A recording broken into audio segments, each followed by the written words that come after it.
Welcome to our channel. Today we how to transfer brokerage accounts using ACATs at Pershing, complete guide step by step clearly. To begin transferring your brokerage accounts using ACATs at Pershing, ensure you have all necessary documents ready. Start by gathering your current brokerage account information, including your account number and the firm's name.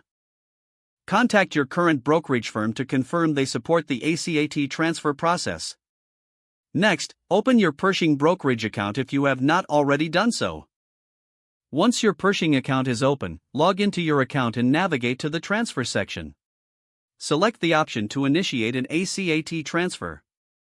Fill out the transfer form with the required details, including your current brokerage's information and your Pershing account details.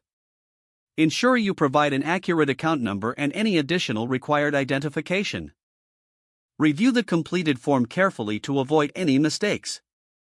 After reviewing, submit the transfer request through the Pershing platform.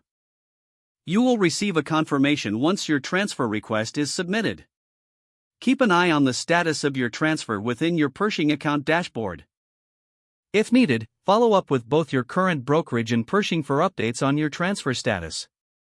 Once the transfer is complete, confirm that your assets have successfully moved to your Pershing account.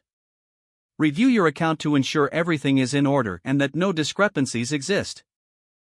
If you encounter any issues, reach out to Pershing's customer support for assistance. By following these steps, you can successfully transfer your brokerage accounts using ACATs at Pershing. If the page does not load, refresh the browser or try again in a private or incognito window. Make sure you are using the correct email address, then retype it carefully to avoid small typos. If your password is not accepted, use the reset option and create a new strong password you can remember. Check your spam folder for verification or security emails, then complete any requested confirmation steps. Enable two-factor authentication if available to improve account security and reduce unauthorized access risk. After signing in, review your profile details so your contact information and settings are accurate and current.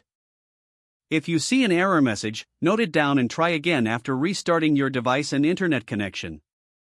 Log out when you finish, especially on shared devices, to keep your account and payment information secure.